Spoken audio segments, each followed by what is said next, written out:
Pemirsa, kebakaran di Museum Nasional ini merembet hingga ke 6 ruangan di Gedung A sampai akhirnya bisa dipadamkan. Dan untuk membahas hal ini kita telah bersama dengan Pak Profesor Yulianto S. Nugroho, Guru Besar Teknik Keselamatan Kebakaran Fakultas Teknik Universitas Indonesia. Selamat siang Pak Yulianto. Selamat siang Mbak Ana, apa kabar? Baik, Pak Yulianto sehat juga ya? Alhamdulillah. Oke, Pak, langsung saja begini. Kebakaran ini merembet hingga ke 6 ruangan. Sebetulnya sistem keamanan atau K3 yang seharusnya dimiliki oleh sebuah museum ini seperti apa untuk mengantisipasi terjadinya hal tersebut? Ya, tentu pertama-tama kita mengapresiasi langkah yang sudah dilakukan oleh Dinas Pemadam Kebakaran dan pihak kepolisian serta dari museum untuk segera menyelamatkan apa yang masih bisa diselamatkan, barang-barang peninggalan sejarah kita. Nah, terkait dengan aspek keselamatan kebakaran tentu kita perlu memastikan bahwa yang disimpan ini kan aset nasional yang luar biasa dari sisi kesejarahan. Bahkan bisa dikatakan bahwa Museum Nasional ini kan objek vital nasional di bidang kebudayaan.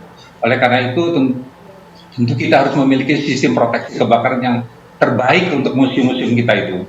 Nah, tetapi barangkali ya memang di sisi bangunan ini kita mesti melihat apakah gedungnya ini adalah gedung yang memang masuk gedung-gedung yang memang perlu direservasi. Namun demikian tentu untuk museum yang paling penting ada dua aspek. Pertama, aspek keamanan, artinya bagaimana benda-benda bersejarah ini tetap aman disimpan dan bisa dinikmati masyarakat secara luas. Yang kedua, tentunya dari aspek keselamatan. Dari sisi kebakaran itu kita harus punya sistem untuk mendeteksi asap atau api yang terjadi sedini mungkin, kemudian sistem proteksi pasif agar kalau terjadi satu kebakaran di salah satu ruangan tidak merambat ke ruangan yang lain, karena tentu ini akan menyebabkan kerugian yang amat besar. Nah, sistem proteksinya ada yang sifatnya pasif seperti dinding dan yang tahan katakanlah 2 jam, dan sistem aktif yang berupa sistem supresi. Yang tidak kalah penting tentunya ini adalah dari sisi manajemen. Bangunan gedung di Indonesia ketika difungsikan harus memiliki yang namanya sertifikat layak fungsi.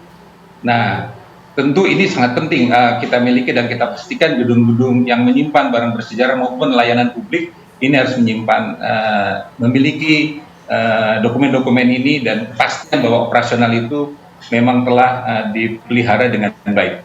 Oke, Pak Yulianto, jika memang benar ini kan masih dugaan ya Pak, kebakaran terjadi karena adanya renovasi atau dipekerjakan oleh bedeng yang digunakan oleh para pekerja begitu, artinya ini ada kelalaian, tidak ada pengawasan, seperti apa sih? Iya, tentu setiap kegiatan, setiap aktivitas dalam keadaan murni sekalipun itu kita harus memiliki sistem yang disebut fire risk assessment atau assessment keselamatan. Keselamatan baik dalam sisi operasional maupun keselamatan ketika ada pekerjaan tambahan yang dilakukan. Jadi risiko-risiko itu harus dihitung, dipertimbangkan sejak awal, termasuk siapa yang nanti akan mengerjakan. Apakah sertifikasi dalam pelaksanaan pekerjaan dimiliki, bagaimana tata cara mengerjakannya, bagaimana menempatkan material, bagaimana menempatkan lokasi bedeng pekerja dan sebagainya. Karena kelalaian di salah satu sisi kita harapkan pun kalau terjadi tidak menyebabkan kerusakan yang meluas di bangunan utama seperti itu. Nah, ini hal-hal semacam ini harus menjadi best practice di dalam kegiatan kita mengelola pekerjaan maupun mengelola perbaikan, renovasi dan operasional secara rutin. Pak Yulianto, kan artinya kontraktor ini harus sudah punya program K3 yang baik ya, artinya apa ini diabaikan begitu? Tentu.